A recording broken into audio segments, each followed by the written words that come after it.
الحمدللہ رب العالمین والصلاة والسلام علی سید الانبیاء والمرسلین وعلی آلہ واصحابہ وعترتہ اجمعین۔ اعوذ باللہ من الشیطان الرجیم، بسم اللہ الرحمن الرحیم۔ قال اللہ تبارک و تعالی فی القرآن المجید والفرقان الحمید، ان اللہ هو الرزاق ذو القوة المتین۔ صدق اللہ مولانا العظیم وبلغنا رسولہ النبی الکریم، ونحن علی ذلک لمن الشاہدین والشاکرین، والحمد للہ رب العالمین۔ تمام احباب محبت سے ادب سے حضور کی بارگاہ میں درود پاک پڑھیے۔ الصلاۃ والسلام علیک یا سیدی یا رسول اللہ، الصلاۃ والسلام علیک یا سیدی یا حبیب اللہ، الصلاۃ والسلام علیک یا رحمۃ للعالمین، وعلی آلک واصحابک یا شفیع المذنبین۔ معزز و محتشم برادران اسلام، اللہ کے فضل و کرم سے ہم سب آج ماہ رجب المرجب کے اس پہلے جمعۃ المبارک کے اجتماع میں دربار عالیہ امیر السالکین اور جامعہ مسجد امیر السالکین میں حاضر ہیں۔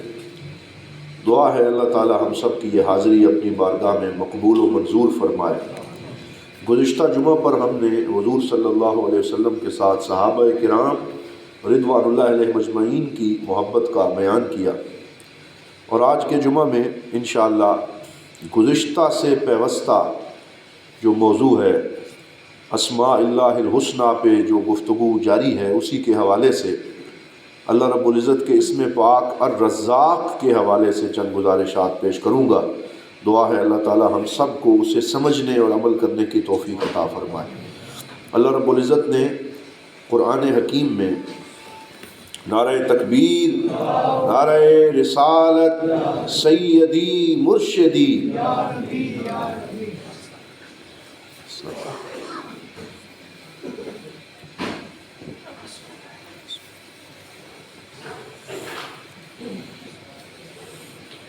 تشریف رکھیں۔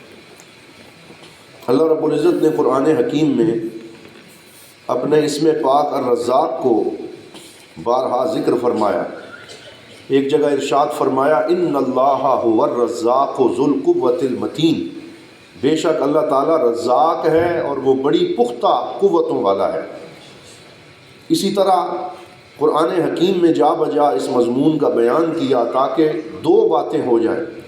ایک تو یہ ہے کہ بندوں کو اس بات کا یقین حاصل ہو جائے کہ ہمیں رزق دینے والی ذات اللہ رب العزت کی ہے اور اس کے علاوہ کوئی اور رزاق نہیں ہے، اور دوسرا یہ ہے کہ وہ مال حرام کے قریب نہ جائیں اور رزق حلال کو تلاش کریں اور اس کو کمائیں۔ جب رزق دینے والا اللہ رب العزت ہے تو پھر انسان حرام کی طرف کیوں دیکھے، پھر اوچھے ہتھکنڈے کیوں استعمال کرے، پھر غلط طریقے جو ہیں ان سے رزق لینے کی کوشش کیوں کرے۔ اسے چاہیے کہ وہ حلال رزق کے اوپر قناعت کرے اور یقین رکھے کہ اللہ رب العزت مجھے رزق عطا فرمانے والا ہے۔ اب رزاق کی تعریف کیا ہے؟ علماء فرماتے ہیں کہ الرزاق اس کا معنی عربی لغت میں یہ ہے خالق الارزاق والمتکفل بایصالھا، کہ وہ ذات جو رزق کو پیدا بھی فرمائے اور اس کو اپنی مخلوق تک پہنچانے کا ذمہ بھی خود اٹھائے، اسے رزاق کہتے ہیں۔ کل یأخذ نصیبہ من ہذہ الارزاق، اللہ رب العزت رزق کی تخلیق فرماتا ہے اور اس رزق کا ایصال فرماتا ہے، اور انسان کو جد و جہد کا حکم بھی دیتا ہے، اور ہر انسان اپنے اپنے نصیب کے مطابق اس رزق میں سے اپنا حصہ حاصل کرتا ہے۔ رازق، اللہ تعالیٰ نے قرآن میں کہیں اپنے آپ کو رازق نہیں کہا، کیونکہ رازق اور رزاق میں فرق یہ ہے کہ رازق ایک دفعہ دیتا ہے، ممکن دوسری دفعہ نہ دے، یا رازق وہ ہے جو کچھ لوگوں کو عطا کرے کچھ لوگوں کو عطا نہ کرے اور اس کے دامن تنگ ہو جائیں۔ لیکن اللہ نے اپنے آپ کو رازق نہیں بلکہ رزاق فرمایا، اور رزاق وہ ہے کہ جو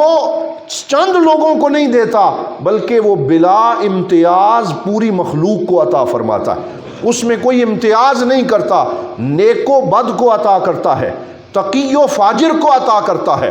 عالم و جاہل کو عطا کرتا ہے، انسانوں، حیوانوں اور جانوروں کو عطا کرتا ہے، مسیحی، یہودی، البتہ ہر رنگ و نسل سے تعلق رکھنے والے افراد کو اللہ رب العزت بلا امتیاز اپنے رزق سے حصہ عطا فرماتا ہے۔ شیخ سعدی شیرازی نے اسی لیے فرمایا، اے کریمہ کہ از خزانہ غیب گبر و ترسا وظیفہ مینداری، دوستاں را کجا کنی محروم تو کے با دشمنہ نظرداری، کہ اے میرے کریم رب تو غیر مسلموں کو، آگ کی پوجا کرنے والوں کو بھی رزق دیتا ہے، تو دوستوں کو کیسے محروم کر سکتا ہے جبکہ تو دشمنوں کے اوپر بھی اپنی عنایات کے بادل برسا دیتا ہے۔ تو یہ اللہ رب العزت کے رزاق ہونے کا معنی ہے۔ حضرت شیخ ابو سعید ابو الخیر کا مشہور شعر ہے فارسی زبان میں، آپ فرماتے ہیں باز آ ہر آنچ ہستی باز آ، گر کافرو گبرو بت پرستی باز آ، کہ اے باز آ کا مطلب ہے لوٹ آ، کہ تو جہاں بھی گمراہ ہو کے چلا گیا، بھٹک گیا، اللہ سے دور ہو گیا، اس کا دروازہ کھلا ہے، باز آ ہر آنچ ہستی باز آ، تو کوئی بھی ہے تو اللہ تعالیٰ کی طرف لوٹ آ، گر کافرو، گبر کہتے ہیں آتش پرست کو، گر کافرو گبرو بت پرستی باز آ، این درگہے ماں درگہے نومیدی نیست، صد بار اگر توبہ شکستی باز آ، ہماری بارگاہ نا امیدی کی بارگاہ نہیں ہے، 100 بار بھی اگر تو نے توبہ توڑی ہے تو ایک دفعہ پھر آ جا، ہماری رحمت پھر تیرا استقبال کرے گی۔ وہ رزاق ہے، وہ بلا امتیاز پوری مخلوق پہ اپنی عنایات فرمانے والا، اس لیے 12ویں پارے کے آغاز میں اللہ رب العزت نے ارشاد فرمایا وَمَا مِن دَابَّةٍ فِي الْأَرْضِ إِلَّا عَلَى اللَّهِ رِزْقُهَا، کہ کوئی بھی رینگنے والی چیز اور کوئی بھی چوپایا ایسا نہیں ہے اس سرزمین پر مگر علی اللہ رزقھا، اس کے رزق کا ذمہ اللہ تعالیٰ نے اپنے اوپر لے رکھا، علی اللہ رزقھا، اللہ اس کے رزق کا متکفل ہے، وَيَعْلَمُ مُسْتَقَرَّهَا وَمُسْتَوْدَعَهَا، اور اللہ تعالیٰ اس کا ٹھکانہ بھی جانتا ہے اور اس کے رہنے کی جگہ بھی جانتا ہے، وَكُلٌّ فِي كِتَابٍ مُبِينٍ، اور اللہ تعالیٰ نے ہر چیز کو لوح محفوظ کے اوپر لکھ دیا ہے۔ تو یہاں پر اللہ رب العزت نے پوری مخلوق کے رزق کے بارے میں ارشاد فرمایا۔ پہلے پارے میں ہے کہ سیدنا ابراہیم علیہ السلام نے اللہ کی بارگاہ میں عرض کیا رب اجعل ھذا بلدا آمنا، جب خانہ کعبہ کی تعمیر فرمائی تو دعا مانگی یا اللہ اس شہر کو امن والی جگہ بنا دے، وارزق اہلہ من الثمرات من آمن منہم، یا اللہ جو ان میں سے ایمان لائے ہیں ان کو پھلوں سے رزق عطا فرما۔ تو اللہ رب العزت نے فرمایا اے ابراہیم صرف آمنہ نہیں، قال ومن کفر، جنہوں نے کفر کیا ہے فأمتعہ قلیلا، تو دنیا کی اس زندگی میں انہیں بھی محروم نہیں رکھوں گا، انہیں بھی میں رزق عطا فرماؤں گا، لیکن اگر وہ میری طرف لوٹ کے نہ آئے، اگر انہوں نے اس رزاق کو نہ پہچانا، پھر قیامت کے دن ان سے حساب لیا جائے گا۔ لیکن دنیا میں اللہ رب العزت کا رزق پوری مخلوق کو مل رہا ہے۔ حضرت سیدنا ابراہیم علیہ السلام کا مشہور واقعہ ہے کہ آپ بڑے مہمان نواز تھے اور مہمانوں کا انتظار کرتے تھے، انہیں پکڑ پکڑ کے لاتے تھے، اور ایک دفعہ جب اور کوئی مہمان نہ ملا تو ایک بابا، ایک مسکین سا بندہ ملا، اسے لے آئے، دسترخوان پہ سامنے بٹھایا، جب کھانا کھانے لگے تو آپ نے اللہ کے نام سے شروع کیا اور اسے کہا تو بھی اللہ کا نام پڑھ۔ وہ کہنے لگا میں تو مجوسی ہوں، میں تو رب کو نہیں جانتا۔ تو آپ نے اس کو کھانے کے دسترخوان سے اٹھا دیا اور اس کو دھتکار دیا اور کہا جو میرے رب کو نہیں مانتا میں اسے رزق اور اپنے دسترخوان سے نہیں کھلا سکتا، میں معذرت کرتا ہوں، تو اٹھ کے چلا جا۔ تو اللہ تعالیٰ نے حضرت جبرائیل امین کو بھیجا اور انہوں نے آ کے حضرت سیدنا ابراہیم علیہ السلام سے یہ جملے فرمائے کہ اللہ تعالیٰ ارشاد فرماتا ہے یا ابراہیم، اے ابراہیم، اے میرے بندے، ان ھذا الرجل لہ 70 سنۃ یعصینی ویکفر بی وانا کل یوم اسوق لہ رزقہ،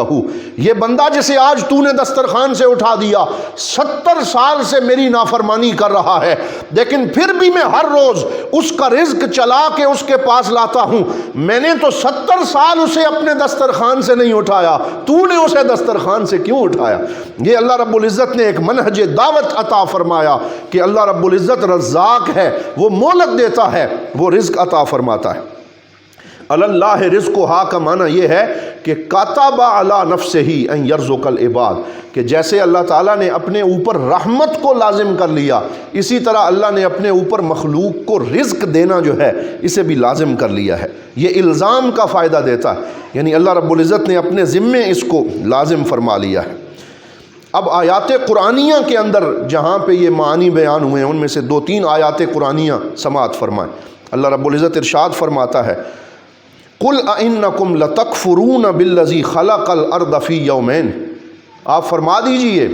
کیا تم اس رب کا کفر کرتے ہو جس نے زمین کو 2 دنوں میں پیدا کیا۔ یہ قرآن میں کئی جگہ پہ آیا ہے کہ اللہ نے 6 دنوں میں پوری کائنات کو پیدا کیا، تو یہاں اس کی تفصیل یوں ذکر فرمائی کہ ان 6 دنوں میں سے 2 دنوں میں اللہ رب العزت نے زمین کو پیدا فرمایا۔ وَتَجْعَلُونَ لَهُ أَنْدَادًا، تم اس کے شریک بناتے ہو۔ ذَلِكَ رب العالمین، وہ سارے جہانوں کو پالنے والا ہے۔ وَجَعَلَ فِيهَا رَوَاسِيَ مِنْ فَوْقِهَا، پھر زمین پہ پہاڑوں کی میخیں گاڑ دیں۔ وَبَارَكَ فِيهَا، اور اس زمین میں برکت عطا فرمائی۔ وَقَدَّرَ فِيهَا أَقْوَاتَهَا فِي 4 أَيَّامٍ، اور جو 4 دن باقی تخلیق کے رہ گئے تھے ان 4 دنوں میں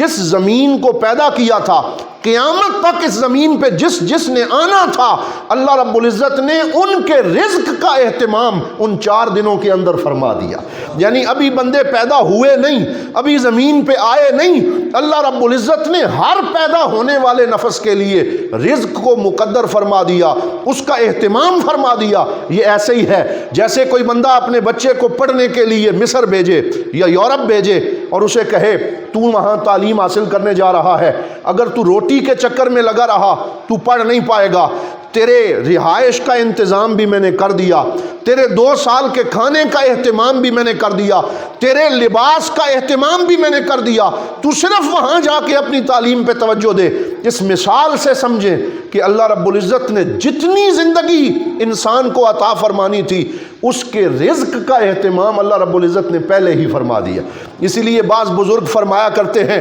کہ رزق مقسوم ہے، لوگ نہ جانے اسے معلوم میں کیوں تلاش کرتے ہیں۔ رزق لکھ دیا گیا ہے اور رزق کی تقسیم فرما دی گئی۔ اسی لیے حضور نبی رحمت صلی اللہ علیہ وآلہ وسلم نے ایک دن ارشاد فرمایا ان روح القدس جبرائیل نفس فی روعی ان نفسا لن تموت حتی تستکمل رزقہا و اجلہا، کہ حضرت جبرائیل امین نے آ کے مجھے یہ وحی فرمائی کہ اللہ رب العزت ارشاد فرماتا ہے کوئی بھی جان اس وقت تک جان آفرین کے سپرد نہیں ہوگی اور کسی کی زندگی اس وقت تک ختم نہیں ہوگی جہاں تک کہ وہ اپنا رزق بھی پورا کر لے اور اپنی زندگی کی آخری سانس بھی پوری کر لے۔ وہ نوالا جو ہم نے کھانا ہے، وہ سانس جو ہم نے لینا ہے، جب تک وہ سانس پورے نہ ہو جائیں اس وقت تک کسی آدمی کو موت آ سکتی نہیں ہے۔ اور یہی رزاق ہونے کا معنی ہے کہ اللہ نے فرمایا رزق کا اہتمام میں نے کر دیا، اب اطاعت تمہارے ذمے پہ ہے، فرما برداری تم نے کرنی ہے اور میری بارگاہ میں سر تسلیم خم کر کے میری تسبیح و تحلیل کا اہتمام تم نے کرنا ہے۔ اسی طرح حضور صلی اللہ علیہ وسلم اکثر یہ دعا مانگا کرتے تھے، آپ بھی کہہ دیجئے صلی اللہ علیہ وآلہ وسلم۔ سرکار فرماتے اللہم اکفنی بحلالک عن حرامک واغننی بفضلک عمن سواک۔ یہ سرکار کی ایسی دعا ہے جو تمام معمولات میں شامل تھی۔ یا اللہ مجھے حلال پہ کفایت عطا فرما اور حرام سے بچا، وَأَغْنِنِي بِفَضْلِكَ عَمَّن سِوَاكَ، اور یا اللہ جو بھی تیرے غیر ہیں، تیرے علاوہ ہیں، مجھے ان کا محتاج نہ کر، مجھے صرف اپنا محتاج رکھ اور اپنی جناب سے مجھے رزق عطا فرما۔ حضور نبی رحمت صلی اللہ علیہ وسلم اکثر قرآن کی یہ آیت پڑھا کرتے وَفِي السَّمَاءِ رِزْقُكُمْ وَمَا تُوعَدُونَ، کہ اللہ تعالیٰ فرماتا ہے آسمان میں تمہارا رزق ہے اور جس کا تم سے وعدہ کیا گیا ہے۔ پھر فرمایا فَوَرَبِّ السَّمَاءِ وَالْأَرْضِ، زمینوں اور آسمانوں کے رب کی قسم، اِنَّهُ لَحَقٌ، یہ بات حق ہے اور اس میں شک و شبہ کی کوئی گنجائش نہیں ہے۔ مِثْلَ مَا أَنْتُمْ تَنْطِقُونَ، یہ ایسے ہی حق ہے جیسے تم ایک دوسرے کے ساتھ گفتگو کرتے ہو، تمہیں اس گفتگو پہ کوئی شک نہیں ہوتا۔ اسی طرح جو رزق اللہ نے آسمانوں پہ تمہارا مقرر کیا ہے وہ حق ہے اور اس میں کسی طرح کے شک و شبہ کی کوئی گنجائش نہیں۔ اب دیکھیے اللہ رب العزت نے جس طریقے سے رزق چلا کے اپنے بندوں تک پہنچایا، اس کی ایک مثال یہ ہے، یہ پانی کا نظام اگر اس پہ ہم غور و فکر کریں تو کائنات میں اللہ تعالیٰ کے رزق کی کرم نوازی یہ ہے کہ صرف پانی کو اگر دیکھا جائے تو اللہ تعالیٰ نے پہلے سمندروں کو حکم دیا، یا بحارو کونی مساحات ہائلہ، کہ اے سمندروں تم زمین کے اکثر حصے پہ پھیل جاؤ، اور زمین کے 71% حصے پہ پانی پھیل گیا، اور باقی 29% حصے پہ خشکی ہے، اور 71% حصہ سمندر کا ہے، پانی کا ہے۔ پانی کو حکم دیا، وہ پھیل گیا۔ پھر اللہ رب العزت نے پانی کو حکم دیا کونی مالحہ، کہ تو نمکین ہو جا، کیونکہ نمکین پانی پریزرو ہو سکتا ہے، محفوظ ہو سکتا ہے، زیادہ دیر تک باقی رہ سکتا ہے، اسے نمکین ہونے کا حکم دیا اور وسیع ہونے کا حکم دیا۔ جب پانی زمین کے 70% حصے پہ محیط ہو گیا، پھر اللہ تعالیٰ نے سورج کو حکم دیا، یا شمس و تسخنی، اے سورج اب تو گرم کر اس پانی کو۔ سائنسدان بھی آج یہ بات کہتے ہیں کہ 1 سیکنڈ کے اندر سورج کی حرارت سے 16 ملین ٹن پانی گرم ہوتا ہے، اور وہ بخار بن کے ہوا میں پہنچتا ہے۔ اور اگر ہمیں یہ پانی گرم کرنا پڑتا اور اسے بخار کی شکل میں بنانا پڑتا کہ وہ بادل بن جائے، تو کتنے انسانوں کی زندگی اور کتنا سرمایہ اس پہ لگتا۔ لیکن اللہ نے سمندر کو حکم دیا، وہ پھیل گیا۔ پھر سورج کو حکم دیا کہ اس پانی کو گرم کر کے بخارات اور بھاپ بنا دے۔ 1 سال کے اندر ایک سروے کے مطابق اور ایک تحقیق کے مطابق 505 ٹریلین ٹن پانی کو بھاپ کی شکل میں سورج کی حرارت سے بدلا جاتا، اور پھر وہ بھاپ بن کے بادل بنتا ہے۔ پھر وہ بادل سکڑ کے جمع ہوتے ہیں، اور پھر جہاں اللہ تعالیٰ انہیں حکم دیتا ہے وہاں جا کے وہ پانی برساتے ہیں، اور وہی پانی جو سمندر میں نمکین ہوتا ہے جب بادل برس کے نیچے آتا ہے تو وہ میٹھا اور پینے کے قابل بن چکا ہوتا۔ اب یہ جو چیز ہے، دیکھیے اس کو اللہ نے کس سیکونس سے قرآن پاک میں بیان فرمایا۔ پہلی آیت میں ارشاد فرمایا، اللہ الذی یرسل الریاح، بے شک اللہ رب العزت وہ ہے جو ہواؤں کو بھیجتا ہے، فتصیر سحابا، تو وہ بادلوں کو اٹھاتی ہیں، فیبسطہ فی السماء، آسمان میں پھیلا دیتی ہیں، کیف یشاء، جیسے اللہ رب العزت چاہتا ہے۔ اور پھر ایک آیت میں ارشاد فرمایا، الم تر ان اللہ یزجی سحابا ثم یؤلف بینہ، کیا تم یہ نہیں دیکھتے کہ اللہ رب العزت بادلوں کو بناتا ہے، پھر ان کو جوڑتا ہے، ثم یجعلہ رکاما، پھر انہیں ایک دوسرے کے اوپر جمع فرماتا ہے، سقناہ لبلد میت، پھر ہم اسے ایک مردہ زمین کے اوپر لے کے آتے ہیں، اور جب وہ برستا ہے تو اس کی برکت سے ہم کھیتیاں اگاتے ہیں۔ گویا کہ ہر پانی کا قطرہ جو آسمان سے نیچے اترتا ہے، اللہ رب العزت نے اس کے اوپر پینے والے کا نام لکھ دیا کہ یہ کس کے منہ میں جائے گا، یہ کس کا رزق بنے گا۔ اسی لیے فرمایا، ان اللہ هو الرزاق ذو القوۃ المتین۔ ہمارے سعودی عرب سے ایک بہت بڑے مدرس فقیہ اور شافعی شاعر بھی ہیں، ان کا نام ہے محمد بن احمد الدوغان۔ انہوں نے یہ جو رزق کا معاملہ ہے اس پہ ایک بڑی خوبصورت نظم لکھی، اور عربی زبان میں ہے، لیکن اس میں انہوں نے رزق کی اس خوبصورتی کو بیان کیا ہے کہ بعض لوگ یہ سمجھتے ہیں کہ رزق صرف پیسوں کا نام ہے اور صرف دولت کا نام ہے، تو وہ کہتے ہیں کہ رزق صرف پیسوں کا نام نہیں ہے، صرف دولت کا نام نہیں ہے، بلکہ سورج کی شعاعیں بھی اللہ کا رزق ہیں، ایک نیک پڑوسی بھی اللہ کا رزق ہے، ایک نیک اولاد بھی اللہ کا رزق ہے، بیٹی کے بعد بیٹے کا عطا کیا جانا یہ اللہ کا رزق ہے، اور بیٹے کے بعد بیٹی جیسی رحمت کا مل جانا یہ بھی اللہ کا رزق ہے، اور مناجات بھی اللہ کا رزق ہے، آنکھوں سے آنے والا آنسو بھی اللہ کا رزق ہے۔ اور اللہ رب العزت کے رزق کی کئی اشکال ہیں، کئی شکلیں ہیں۔ ممکن ہے ظاہری طور پہ کوئی بندہ غریب نظر آئے، لیکن اس کے پاس باطنی کیفیات کی شکل میں اللہ کا ایسا رزق موجود ہو کہ بڑے بڑے جائیداد کے مالک کو بھی وہ چین نصیب نہ ہو جو ایک غریب آدمی کو اللہ سے مناجات کر کے چین نصیب ہو جائے۔ تو اسی لیے وہ فرماتے ہیں، لیس شرطا ان یکون الرزق مالا قد یکون الرزق خلقا او جمالا، یہ شرط نہیں ہے کہ رزق صرف مال ہو، کبھی رزق اچھا اخلاق بھی ہوتا ہے، کبھی رزق حسن و جمال بھی ہوتا ہے۔ قد یکون الرزق عقلا راجحا زادہ الحلم جمالا و کمالا، کبھی کبھی وہ رزق ایک عقل کی شکل میں اللہ تعالیٰ عطا فرماتا ہے جس کے ساتھ اللہ تعالیٰ حلم اور بردباری بھی عطا فرماتا ہے۔ قد یکون الرزق زوجا صالحا او قرابات کراما و عیالا، کبھی کبھی رزق ایک اچھے خاوند کی شکل میں یا خاوند کو اچھی بیوی کی شکل میں اللہ رب العزت عطا فرماتا ہے۔ قد یکون الرزق علما نافعا قد یکون الرزق اعمارا طوالا، کبھی کبھی اللہ رب العزت علم نافع کی شکل میں، کبھی لمبی عمر کی شکل میں اپنے بندوں کو رزق عطا فرماتا ہے۔ قد یکون الرزق قلبا صافیا،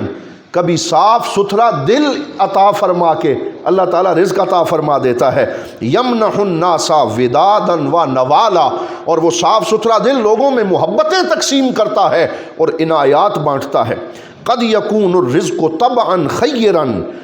کہ کبھی کبھی ایک نیکی کرنے والی طبیعت بھی اللہ کا رزق بن جاتی ہے۔ قد یکون الرزق صوبا من تقی فہو یکون المرء عزا و جمالا، کبھی کبھی تقوی کا لباس عطا کر کے انسان کو رزق عطا کیا جاتا ہے۔ قد یکون الرزق عرضا سالما، اور کبھی محفوظ عزت کی شکل میں، وقار کی شکل میں، اور معاشرے کے اندر ایک مرتبے کی شکل میں اللہ رب العزت انسان کو یہ رزق عطا فرماتا ہے۔ اور آخر میں یہ عرض کرنا چاہوں گا کہ انسان کو صفت رزاق جو اللہ کی ہے اس کا فیض لینے کے لیے 3 کام کرنے ضروری ہیں جن کو علماء کرام نے بیان کیا۔ سب سے پہلا کام یہ ہے ایاک و اکل الحرام، اگر تم اللہ کی صفت رزاقیت کا فیض لینا چاہتے ہو تو خبردار حرام کے قریب نہ جاؤ کہ اللہ تعالیٰ ناراض ہوگا۔ اور سرکار دو عالم صلی اللہ علیہ وسلم نے فرمایا ایک بندہ طویل سفر کرتا ہے اور اشعث اغبر ہے اور اس کے بالوں میں گرد ہے اور لمبا سفر کر کے وہ دعا کرنے جاتا ہے کسی نیک اور اچھے مقام پہ، لیکن اس کی دعا صرف اس لیے قبول نہیں ہوتی کیونکہ وہ حرام کا نوالہ کھا رہا ہے یا اس نے حرام والا لباس پہن رکھا ہوتا ہے۔ تو حرام سے بچنا چاہیے، شبہ والی چیز سے بچنا چاہیے۔ اور دوسری چیز عزت نفس ہے کہ اللہ رب العزت کی صفت رزاقیت کا فیض لینے کے لیے اپنی عزت نفس کو بچانا اور کسی دنیا دار کے سامنے ہاتھ نہ پھیلانا اور صرف اپنے رب اور کریم رب سے مانگنا، اس عزت نفس کا خیال رکھنا بھی ضروری ہوتا ہے۔ اور آخری بات ہے سعی اور کوشش کرنا، اور اس کے بارے میں علماء فرماتے ہیں اس کی بہترین مثال مکہ مکرمہ میں ہے جہاں ایک طرف خانہ کعبہ کا طواف ہو رہا ہے اور طواف عبادت کا نام ہے، اس طواف کے ساتھ عمرہ مکمل نہیں ہوتا جب تک سعی نہ کی جائے۔ اور سعی ہمیں حضرت سیدہ ہاجرہ کی یاد دلاتی ہے کہ پانی اپنے بیٹے کے لیے لینے کے لیے صحرا میں 7 چکر لگائے، صفا سے مروہ، مروہ سے صفا جاتی رہیں، اور پھر اللہ رب العزت نے 7 چکر پورے ہونے کے بعد ان کو پانی جو ہے وہ یوں عطا فرمایا۔ حضرت جبرائیل امین آئے، انہوں نے اپنا پر مارا اور حضرت اسماعیل علیہ السلام کی ایڑیوں سے آب زمزم کا وہ چشمہ جاری ہوا جو ایسا رزق ہے جو قیامت تک ختم ہونے والا نہیں ہے، لیکن یہ تب عطا ہوا جب پہلے بندی نے کوشش کی، جب دوڑ لگائی، جب محنت کی۔ اس وجہ سے محنت ضروری ہے، کوشش ضروری ہے، اور حلال اسباب کو جمع کرنا ضروری ہے، پھر اللہ رب العزت کی عنایات بندے پہ برستی ہیں۔ تو یہ اللہ رب العزت کا اسم پاک الرزاق ہے، اور یہ اس کی خوبیاں ہیں جو حضور صلی اللہ علیہ وسلم نے ہمیں جن سے آگاہ فرمایا۔ دعا کرتے ہیں اللہ رب العزت ہمیں اپنی معرفت نصیب فرمائے اور خیر کے کاموں میں آگے بڑھتے رہنے کی توفیق عطا فرمائے۔ وآخر دعوانا ان الحمد للہ رب العالمین۔